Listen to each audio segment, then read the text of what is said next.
Good morning, everyone. Welcome to Top Performers and our second class together. That it was an amazing time last week, and you guys have been sharing with me some of the fantastic results on, more listings, just things out of the blue. Just really all it is just for you to feel better. And the way to do that is to think in the green zone. And so living in that green zone, being deliberate and thinking about the things that you don't want. And so whatever's happening right now in your experience, remember that's just because of your previous thought.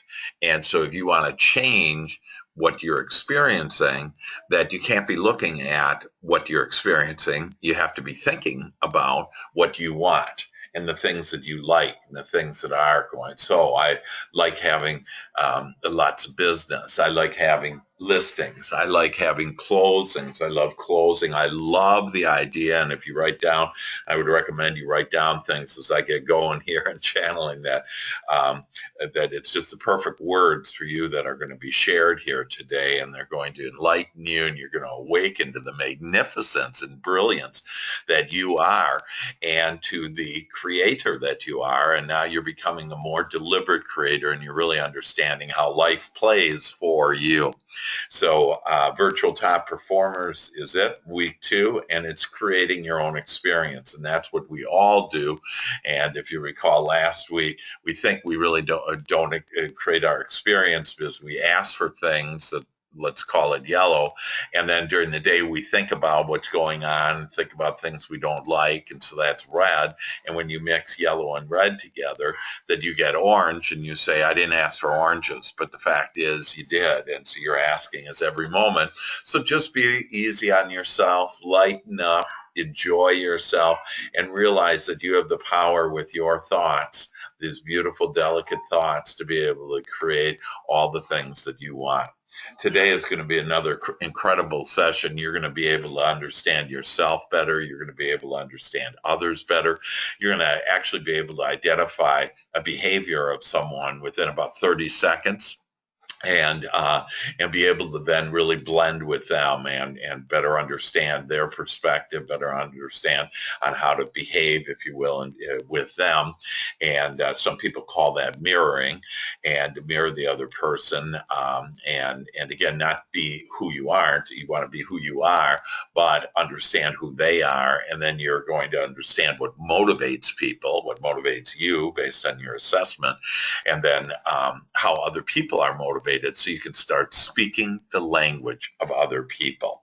So it's going to be a fun time here, and so we're going to, this is understanding yourself and others. So we first went and looked at ourselves and how we can control our experience, manage, start having our dreams come true by the way that we think. And most of us have been thinking in those 3 red zones, especially with our committee that goes on and thinks about the stuff that isn't working, the things that are troubling us. And then we have this week now, we've done a couple things. We've retired the committee. We don't get mad at it, don't show it any emotion. We just don't pay attention to it anymore. And we start paying attention to the things that we want, that we like, and to our dreams. And we just think about what we want and why we want. And then we start asking for, I want miracles, things out of the blue to come to me. And I promise you that God loves nothing more than to give you those miracles, but you have to ask for it. You have the free will. And so you got to make sure that you're asking for the things that you do want, and to feel good, and to have harmonious relationships, and a thriving business, and money to flow in. I'm coaching with one lady who has a separate business from real estate, and this is applicable to any business, but has a separate business, and she actually offers essential oils to people. And so I've been with her, and she's been saying for the last couple of weeks, I graciously receive and $20,000 into her bank account. Well, she was at and every month to come in. And she was at about, I think, 2,000 a month, wasn't doing very good in the business. And she's already now, after just a couple of months, she's at 4,000 a month. And she already has the vision. She's just thinking always about being in that diamond position. And that's what you want to think about. You're a diamond, you're a gem. And so you want to just start being the light and carrying the light of the things that you want and asking for it, and then it'll come to you. So and by the way, we are energy beings, and another word for that is vibrational beings. That, most of us say, oh, we're human beings, that we're really energy and just an extension of source energy. And another way to put that, using biblical terms, is we're made in the image and likeness of God, which is this beautiful, loving energy. And you are so loved, and there's your inner being, your source, has such compassion, such love for you, and wants to give you everything that you ask for. And so, and once you ask, that you start feeling, and we'll get into that in the next couple of weeks. But now so we've gone from just us to now we're going to look at other people, that with other people, we achieve many of our dreams. And so when we ask for things, that God brings us not only ideas to us that are these godly ideas that give us new business opportunities. And another great statement to write down is that I now call forth that ideal business ideas. So business ideas, opportunities, and manifestations that create large sums of income for me, or passive income for me. So it's another great statement to just start saying to yourself. And so Source will bring you those ideas, but also is going to bring you people. And now you're going to see on how you can start really communicating more effectively with other people. So our agenda, we'll look at the 4 behaviors on how to identify and raise the curtain of communication with others.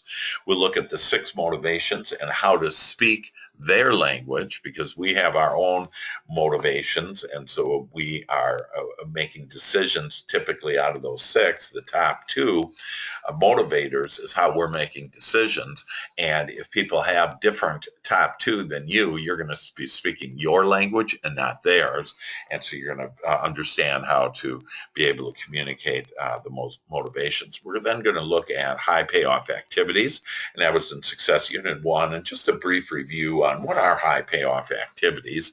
And then we're going to look at ideal referral partnerships. And again, hopefully you have this week already attracted an idea, and then attracted a person who is an ideal referral partner. And so we'll review that again, so that you just really feel comfortable with all this and understand that it's through people that you have many of your dreams come true.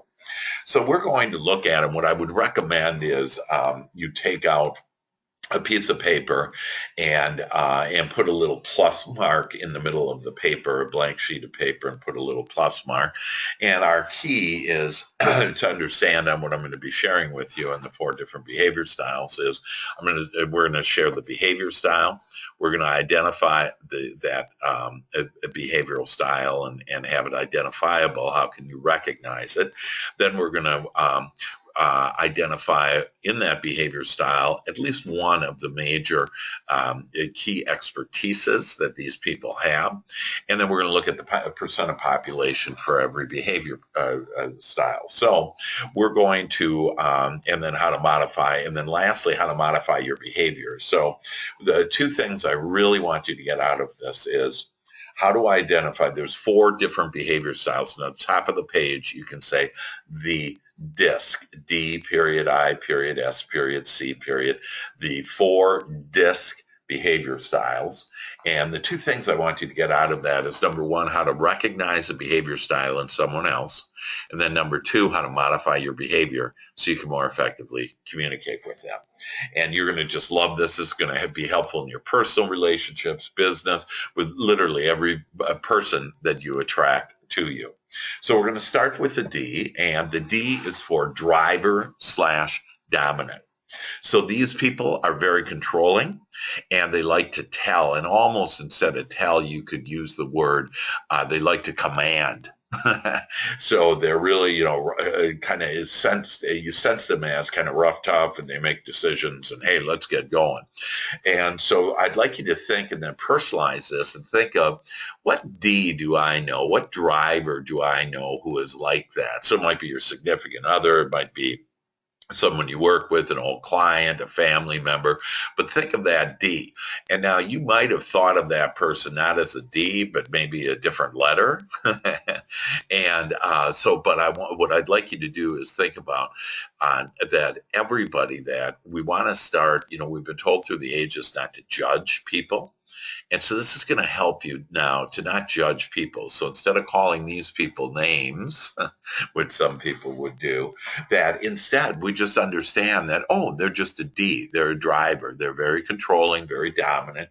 And what are they good at? They're very good at decision making.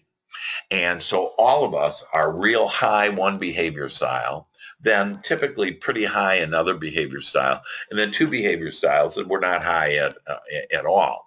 And what we've done through the ages, through time, through our experience of life, is that we've modified our behavior style, and so we start being who we really aren't because we've seen other people and they've been successful, and so we say, "Oh, I'm going to be that way, and then I'll be successful." But the most effective way for you to be successful is for you to actually be who you are and your God-given behavior style that you have.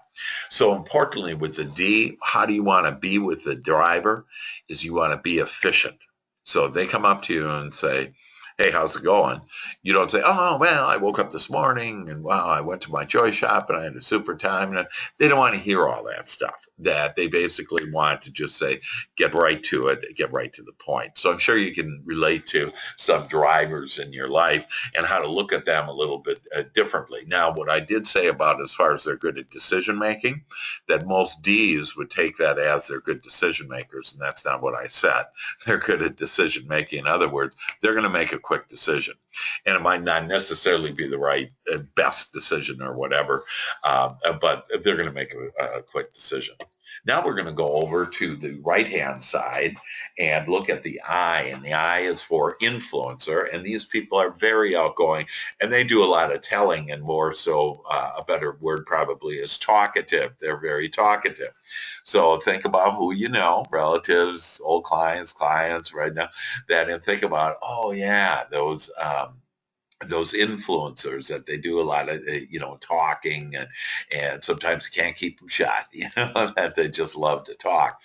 And let me just go back to the D for a second. The D, you only have a few minutes for to present and give your offering, and they're going to make a quick decision, yes or no. So you want to be very efficient. You want to make sure you're telling them, the good, hot, the highlights of the information that you're offering, because they're going to make a quick decision. With the I, that typically, as long as you let them talk, they're going to like you. And so they like to talk, and as long as you're engaged with their discussion and allow them to talk. So if you're a talker too, you have to slow it down and just be conscious of, hey, I want them to talk because they enjoy that, and I want them to enjoy themselves because if they enjoy themselves, they'll like me. I was at a party the other night, and there were a couple of groups around at the party, and I could look at each group and identify which is the influencer. So just by me observing, I could actually go into a room and I could start identifying based on how people's behaviors are. And so I could pick in every group. It was easy to see which one was the dominant I out of the group. So the I, they're very outgoing. They do a lot of telling. And what are they good at? They're good at influencing people. So that's just awesome. Now, usually salespeople, like when I'm hiring salespeople in different organizations, that the influencer is associated with a salesperson. But know this, that you can be any behavior style and you can be good as long as you're being who you are. But again, the influencer, they are very good at influencing people.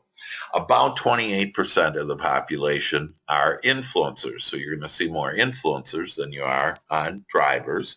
And the main way to be, remember, with the driver, you want to be efficient. Well, with the influencer, you want to be stimulating. So you want to lighten it up a little, not fake it, but you want to lighten it up a little. So that's the D and the I. And that accounts for a little under half of the population. But now we're going to get to the S, and the S is for steady. And the steady is very much on not wanting to rock the boat.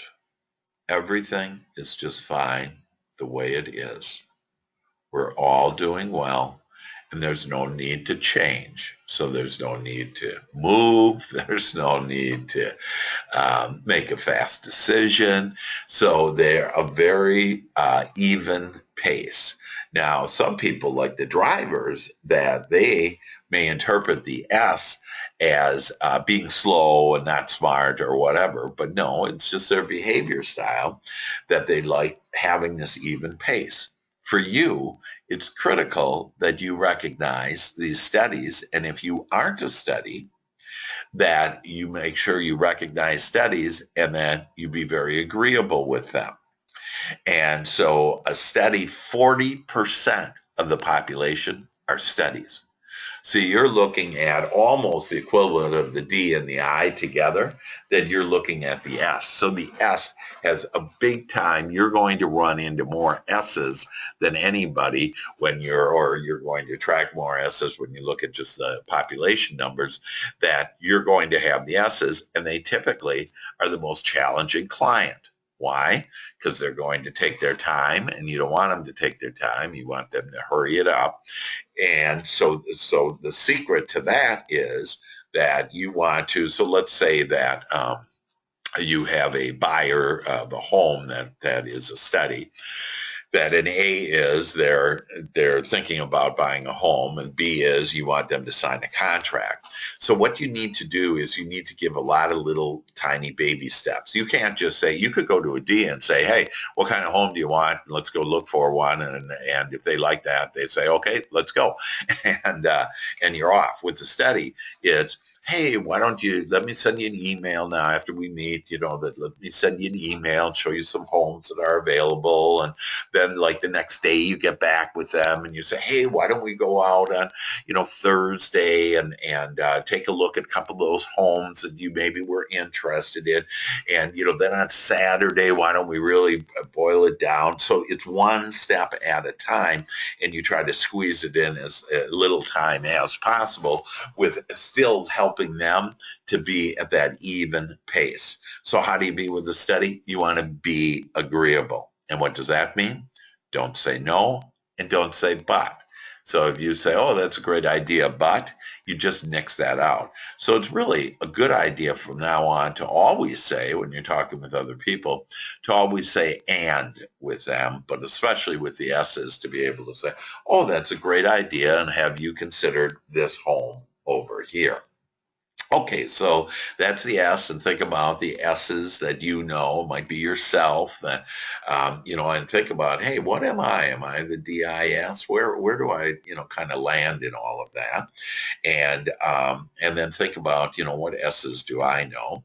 And then we're going to go to the C, and the C is for conscientious and compliant. So, and again, I would write all this down. It's a good way to maintain the information and really be engaged with it, to be able to use it. Because remember, what you want at the end of this understanding is to be able to go, and when you're meeting a person over the phone, even on email, meeting them in person, that within 30 seconds, you should be able to, for the most part, identify which behavior style they are, based on, hey, are they real, pushy and they want to get it going? Or are they real talkative? Or are their emails real long? Or in the studies, are they, oh, hi, and not going out there too much as well? I might be interested. They use those words. But with the conscientious, the compliant, what these people are all about is facts and data. And so they love facts and data. And one of their traits is they're very high in rules and regulations. So a high C says rules and regulations are meant to be followed. A medium C says rules and regulations are nice guidelines, and a low C says rules are made to be broken. And so you kind of want to watch that one and look at your assessment to see, hey, how low am I with my C? Because typically you only have 14% of the population that are Cs. And typically you are going to run into a lot of them, but those are the people that you've had that, again, I'll use a real estate example, but where they say, so how many feet away is the fire hydrant at the curb to my front door? And so the answer is, I don't know. So you need to be very accurate with them. I don't know. I'll get back to you with that. Find out and then get back to them, and don't say it's around 20 feet. Tell them it's 21.7 feet away, the hydrant from the front door. And again, most of us think, hey, who cares? Well, who cares? They care. And it's 14%, which means, and you've all experienced people like this, that they're so data driven and they want the facts and they're concerned about the rules and everything. And, you may have a spouse that way, clients that way, and that you've been struggling with them because you didn't understand and have this clear understanding of, wow, there's 4 behavior styles. In fact, Hippocrates in 300 BC identified that there's 4 behavior styles. And pretty much at that time, everybody said, who cares? We're all farmers. It's not about relationships. Well, now it's about relationships. And here are the secrets for you in order to build these deep, meaningful relationships and raise the curtain of communication. I'd also like to point out a couple of things. The D and the S, the reason why I have them on opposing sides, ends of the plus sign there, is typically the D and the S don't get along very well. Why? Well, the D is saying, hurry up, let's go. And the S is saying, let's slow down and we don't have to go anywhere. And then the C and the I typically don't get along very well because the I is saying, oh, we can do this all faster and better than anybody else. And the C says, quit all the BS and just give me the data. And so I'm sure all of us can relate to that. Something between the D and the I, by the way, is that they're extroverted. So you might want to put a line between the D and the I. These people are typically more outgoing. The I and the S are typically more concerned with relationships. The C and the S are more introverted. So you have the DI who are more extroverted, and this will help you to identify these people. And so like if you can't figure out, hey, is this person, they're introverted and are they S or the C, that basically what you want to do is make sure you're agreeable with them and make sure you're accurate with them. And then you'll have all your bases covered. And then the D and the C, they're typically concerned with tasks. Now, I was working with a IBM executive, and she was she was married for like 13 years to her husband. And when we got to this point of the presentation of reviewing the 4 different behavior styles, she started to cry. And I said, listen, this stuff is good, but it's not that good. And she said, oh, well, I have been, my husband and I, we've been married for 13 years. And I look at this now and I recognize that I'm an IS concerned with relationships. And then my husband is a DC, and he's concerned just with the task. And I said, well, could you give me an example of that? Like what happens with that? And she goes, well, for example, when we go on vacation, that I'm saying, oh, who's going to be coming? Are we going to invite the grandparents? Are we going to have the kids' friends there? All of this stuff about the people and the relationships. Whereas he is, when are we leaving? Where are we going? Where are we staying? When are we coming back? And so by her, she then said, I just can't believe that for the last 13 years, I've been trying to change my husband. And in this regard, that now I told you can change people as far as you can think about people the way that you want them, and they will be that way. But as far as you trying to change people to be like you, that you're not going to be able to do it. That this is their natural behavior style that most people have, and so you're not going to be able to choose it. So then she thought, and then asked, she said, why did I marry this guy? I mean, I'm an IS concerned with relationships, and he's a DC. He's concerned with tasks. And I said, well, the reason why, opposites attract. And so sometimes when you live with that opposite, though, it's a little bit more challenging than what you have. So there you go. You got all of you connect everything together, and they're the DIS and CR. And what I'd like to do before we get into motivators, I'm going to bring up, and if you have your assessment, I'd like you to look at your assessment. And I'd like you to go to, so if you can bring up your assessment, I'd like you to go to page 3, the page number at the bottom I'm referring to, that it might say on your PDF file, page 4, but it's actually, we have one extra page at the top. And I'd like you to go to sales characteristics, and I'd like you just to read the first paragraph. And so for those of you that maybe don't have your assessment here or whatever, that I'm going to read. This is a real participant that has given permission to share his responsibility, his assessment. And he goes, Stephen becomes highly excited about what influences him. He usually displays his emotions when he is attempting to influence people. And so, I actually read through this with Steve, and he goes, oh my God, that's just right on. So I'd like you to read that and go through these sales characteristics and see on how true that is for you.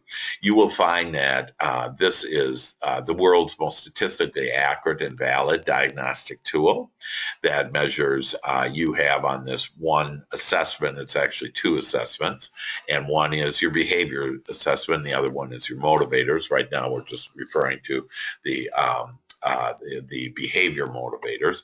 And so anyways, there's your sales characteristics. And I'm just going to page down here and just help you to, like if you go to page 5, here's an amazing page that actually shows the 6 steps of the sales process and where you fall into that. So know that it's just your awareness that you need to be aware of. It doesn't really matter where you fall into, but so if we look at Steve's, for example, look at prospecting. I mean, if you're 5 and above, you're fine with it, and whatever, you're fairly strong in it, but he's a 9.5. You also see it says adapted and natural. So what adapted means is, how does he adapt to through the outside world? How does he show himself to the outside world?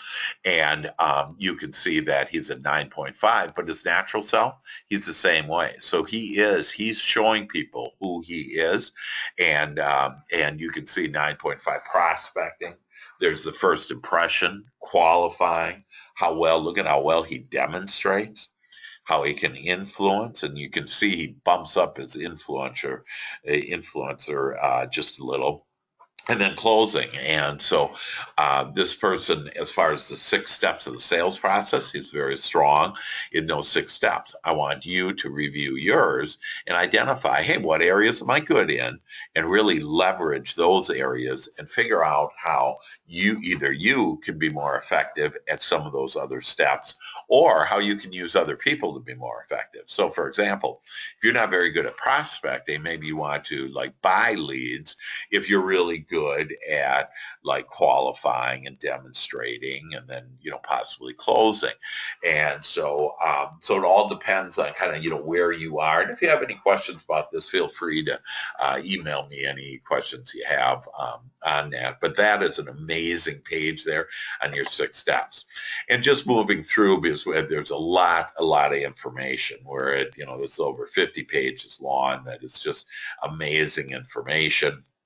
Will help you better understand yourself and others, the value you are to the organization, a checklist for communicating how you like to be communicated, how you don't like to be communicated to.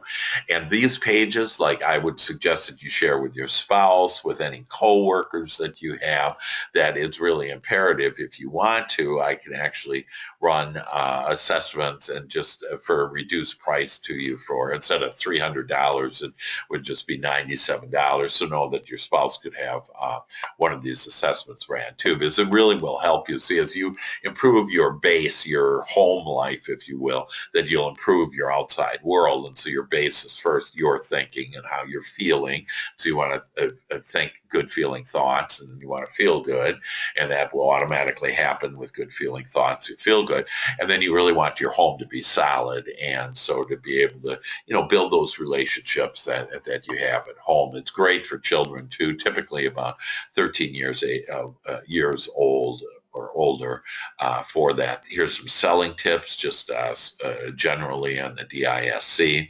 And again, your ideal environment. So if you look at my screen, it just goes through, but one of your assignments will be to read this whole assessment. There's on this descriptors here on my screen, the DISC there, and those highlighted areas, just it gives you more descriptions of how you are in the highlighted areas on the DISC. And so there's natural and adapted style. Again, that's how you act in your outside world. Keys to motivating. This is a great one, especially if you're working with some people. And so it might be, like people that you're regularly with or working jointly together, or it could be your referral partners too. That would be just great. This page is amazing. It's a laundry list of how you like to be motivated. And so probably the people you're working with don't do some of these things. And it's a great way to use a third party, this assessment, in order to say, oh, this is what this says. And so, I'd really like to be. And so, for example, Stephen wants to be trusted. They're the third to last one. And so how to, build that. So if you're not, don't feel that person is trusting you enough, you want to say, hey, this is how I like to, that really motivates me. The next page is keys to managing. And so we all are managing ourselves and others. And so what a great way to, be able to have a one-page recap of this amazing information on it. There's also time wasters, and that yours may be different than this. Open door policy is Steve in this example. He keeps his door open all the time, so he gets interrupted, and he can increase his productivity by not doing that excess socializing, etc. So just some amazing, wonderful, poor filing system like for Steve, but you will have your own unique information areas for improvement. And so probably you've worked on some of these areas of improvement, but there are more areas of improvement that you could probably do. There's actually an action plan. So I would recommend all of you review your assessment here and then develop an action plan based on that and based on what you want to achieve, what your dreams are, to start developing and just be real easy with yourself and develop an action plan. And then there's the different behaviors that we have, and then we have this graph. So the graph on page 31, if you go to page 31, what you'll notice is the DISC on both graphs. The right graph, natural, is who you really are. The left graph is your adapted style. So how you modify your behavior. You want to be your right graph. And what you want to do is you want to look at those percentages, and you want to subtract the D from the D. And if you're 10 points or more difference, either way, 10 points or more difference, this is creating stress. And remember, last week I shared with you that stress is the number one killer because of heart disease. Stress, it comes from stress and then our fear. And so you're trying to be somebody who you aren't, and this causes stress, so it's literally killing you. So this page can help save you to have longevity, to watch your grandchildren grow up, all kinds of wonderful things that are ahead of you in the future for you. And so you want to subtract the D from the D, and then the I from the I, the S from the S, the C from the C. And this will help you to, if you have 10 points difference in that, you want to get back to who you are. And so you can see with Steve, he's 56 on the D. So he is who he is. However, you will see that he has a little stress, not quite 10 points, but on the S, he's at 34, and he decreases his S. Remember, a higher S is more even pace, slower. So what he's doing is he's actually increasing his pace on the left graph because he's dropping it. So the lower S you are, the faster pace you are. And so this is just an incredible graph. It basically is a picture of who you are, your behaviors, and the right graph who you really are, and then how you have modified your behavior style. So again, if you have any questions about that, let me know, but it's a really good way to increase your longevity. Also, people will start trusting you. People will embrace you because you are who you are. It doesn't matter who you are. It matters that you are who you are and not try to be somebody else that you aren't. And then another way to dice it up is through the wheel here, another way to look at it. And you can see that the star is the adapted self, and then the circle is the natural self. And you can see he's in the same box, which means he is who he pretty much is, and he's showing other people who he is. If you're in separate boxes, that means you're getting some stress. And where's that stress coming from? Again, you just measure those DISCs. So with that, now I'm going to go back to the PowerPoint, our PowerPoint presentation for top performers here, and I'm going to switch gears on you. So we first looked at the motivators, and I know you want to read that whole thing right down. It's just jam-packed with amazing information, but know that that will be part of your assignment this coming week, and so will be a fun thing for you to review. So I'm going to switch gears down. We're going to look at the 6 motivators, and basically there's 6 ways that people are motivated, and the top 2 ways, which are assessment measures, the top 2 ways is how you make a decision. So these are how people make decisions and the language they speak. The first one is utilitarian. And so those people want a return on investment. And again, I'm going to go through this fairly quickly, but you're going to have this on an MP3 that I want you to listen to at least 6 times. So you're going to internalize this all and get exposed. But this is the first time to get exposed to this, that the next motivator is theoretical. People love people wanting knowledge. So think about like where you are, and if you're not high return on investment, then know that many people are high. In fact, I'm putting this pretty much in the order on how what people value, and so you can see, on what it is. Then we have social, and that's helping others. And so how do we help others? And this is where people, if they're real high social, there's so much in the need of helping others that they actually don't think about themselves, and so they are doing something else besides helping themselves. And our fourth one is individualistic, and that is wanting to be number one, wanting to be the best. So some people, for example, if you're in real estate, that you would say, oh yeah, individualistic. Those are the people that say, I want to have the biggest house in the neighborhood. And you might be return on investment utilitarian and tell them, oh no, you won't get a good return. You won't be able to sell it for as much because you have the high because of it's the biggest house in the neighborhood, and you won't get your money's worth. But you have to start listening to what people want, and not what you value, but what they value. And this is a big aha here, is that individualistic, they want to be number one. They want to have the number one biggest house in the neighborhood. And so they're going to make a decision on that. They're not going to make a decision necessarily on return on investment. And so this is where this plays in on so critical on the different values that and motivators on how people are motivated, that people are motivated in different ways, different than you. So you want to start talking their language. The fifth one is traditional and basically an order to life. And like they're just into life for the experience of it.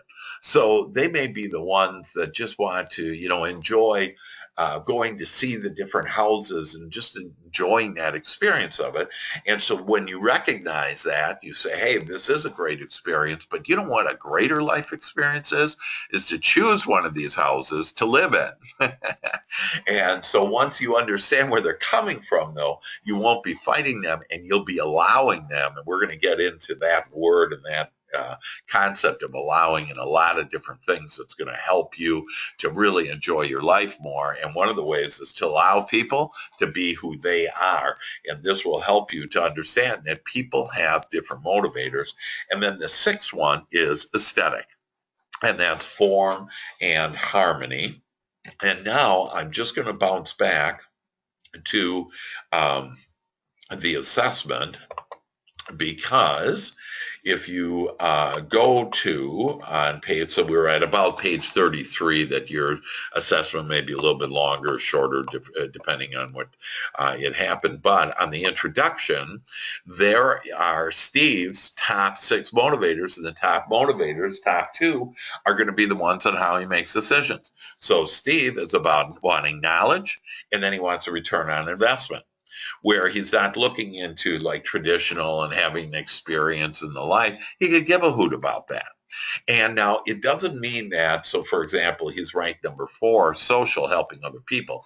It doesn't mean that he doesn't want to help other people. It just means that he's making decisions based on something that is a higher motivator for him, a higher value to him. And in this case, it's theoretical and utilitarian.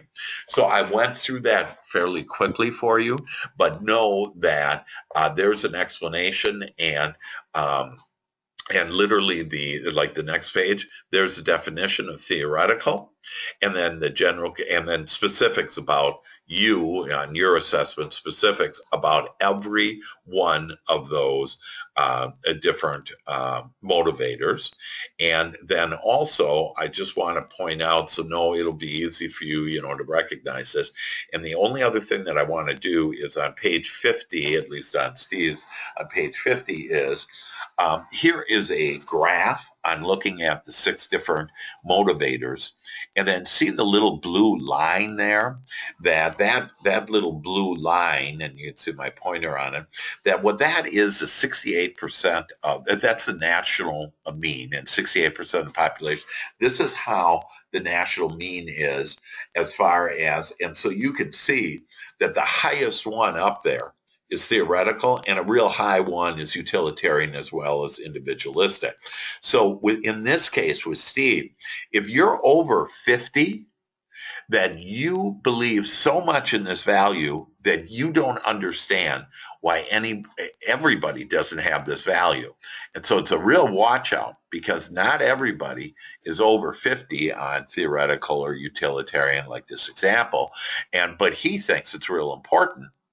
And whereas look at traditional, the experience of life, that he's just not into that, where he would not be able to talk the language unless he understands on, oh, these are the 6 motivators. And so this will help you with your 6 motivators to be able to do it. And again, we're going through this fairly quickly, but you will be able to, the good news is you'll be able to read through this. Definitions are there and all the explanations in order to make it happen for you.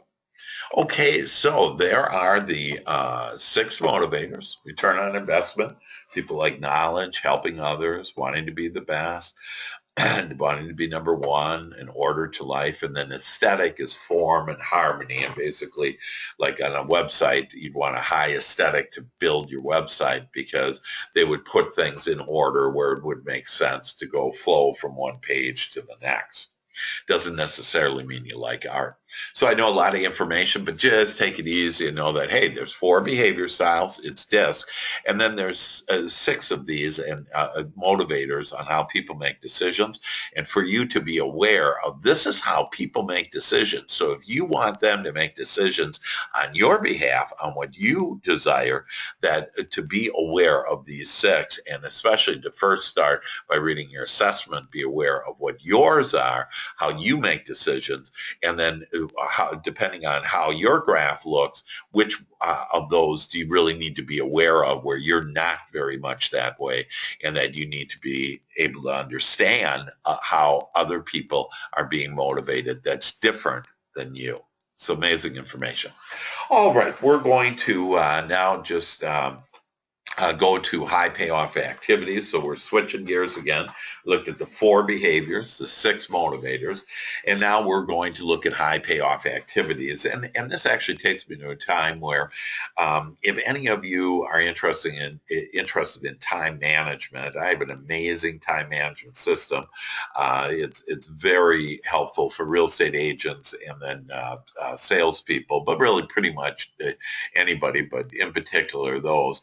And it's called a My Time, and it comes a whole year. It's $197. You get an hour with me on how to manage your time. You'll save about typically 3 weeks a year, and you'll be more focused on your high payoff activities. The reason why I bring that up right now is in that it has each day and it has a month at a glance, but it also has on how to plan your month. And one of the areas that it has is this has been designed for me in this process on that. There's a place to actually write out your high payoff activities. So there's high payoff activities in your professional life and your personal life. And so we're going to look at mainly personal, I mean professional, but no, there's also personal high payoff activities that you could look at. So here's my recommendation on your high payoff activities. The first one is to prepave your day. And you know that you would do that with your Joy Shop, and that you would also do that using, if you have my time at monthly planning, and we'll get into monthly planning later, and using the 1 to 31 tracking sheet. And of course, that's the days, that 1 to 31 tracking sheet I sent you is the days of the month. So what I would recommend you do under business goals, using the 1 to 31 tracking sheet, is I would write down, I'm going to prepave my day. Okay, and so that would be, and probably personal items you would have is Joy Shop, and so you'd write down, do my Joy Shop every day, and then whatever day it is, so if it's the 3rd, that you would then, if you did your Joy Shop at the end of the day, you review that 1 to 31, and you would put a little check mark at a Joy Shop, and then if you wrote down to prepave, is you prepave 3 things in your Joy Shop. Number 1, what I desire. Number 2, what I appreciate, and then you prepave the day the way you want it.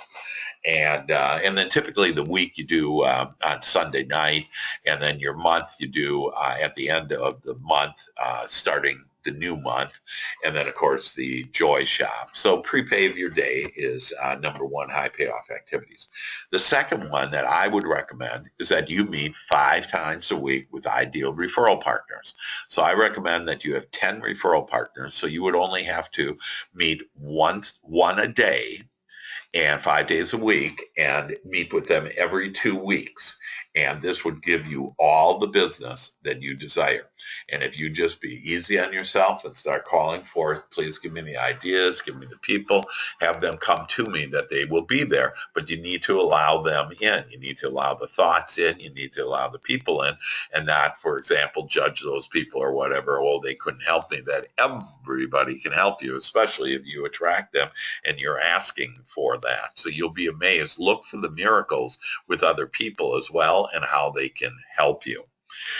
And the third one is meet with ideal prospects that turn to ideal clients. So this is, I meet with my referral partners, I get leads, or I meet, referral partners could be previous clients. They could be on your database that you have, a lot of different areas that you can get prospects from, but the easiest one and most cost effective is with referral partners, and just get one at a time and get one every week or every couple of weeks, and before you know it, you'll have a booming business. I have a lady that has, says way over $1 million every month, closes every month, and she has 22 referral partners. She also has a team now because she has so much business, and it all came from this top performer. So know that everything you want, you can get from virtual top performers.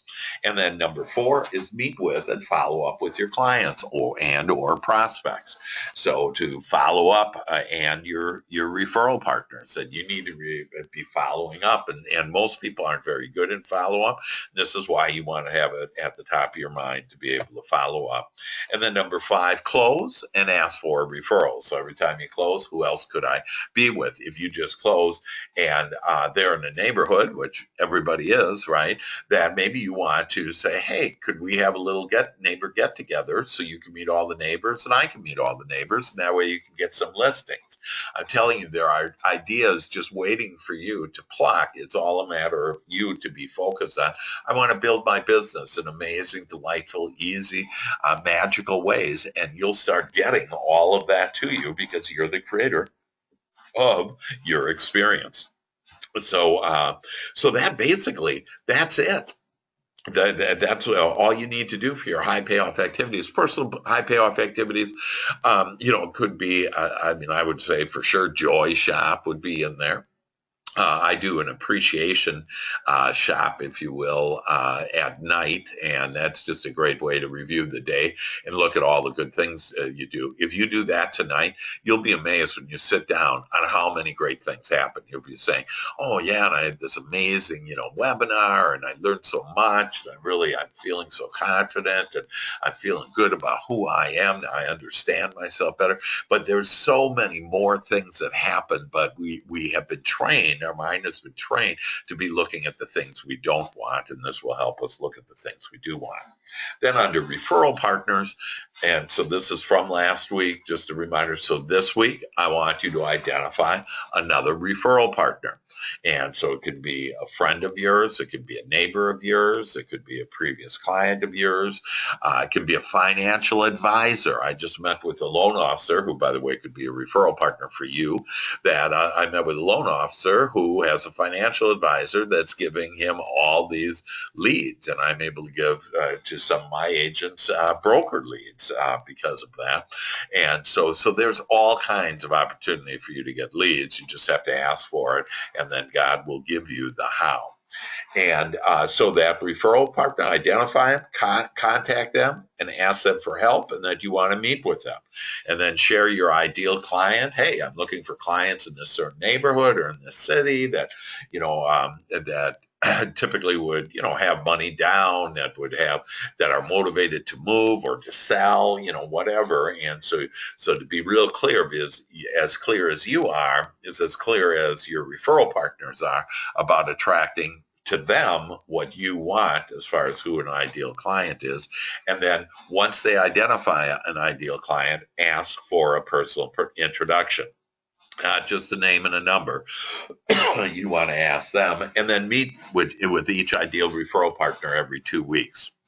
And again, you just you just move forward, getting one referral partner after the next. You get 10, and pretty much you can, in a 20-hour week, excuse me, you can have over $1 million worth of business closing every month.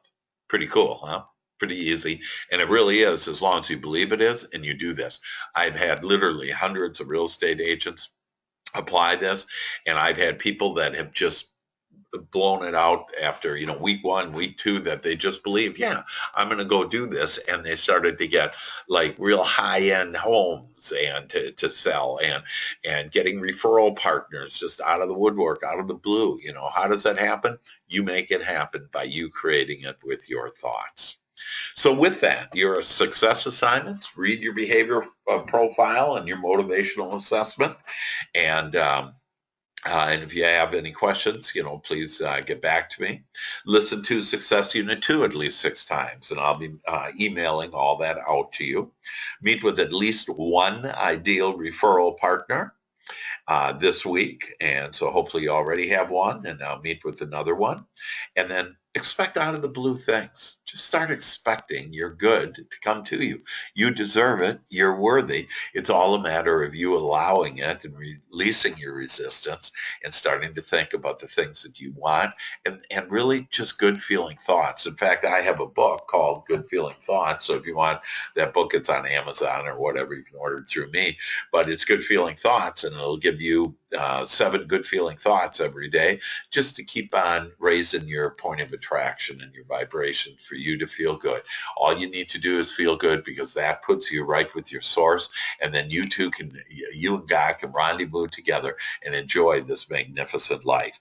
And then feel good every day in your joy shop. And doing your joy shop is just so critical, that it really and truly is the mother of all creation, where you create the life that you want. And so with that, I thank all of you for attending this webinar today, that this was Success Unit 2 and Virtual Top Performers. I can't wait to share with me all the good things that are happening with you, any questions that you have with me, and that I look forward to seeing you next week for week 3, where we're going to talk about our beliefs, and you're going to discover some beliefs that no longer serve you, and you're going to be able to create, and God's going to give you new beliefs about who you are and about your business, about your life, about your relationships, about your health, that are going to create new beliefs for you, so that you can have all of your dreams come true. So with that, I thank you very much. God bless you.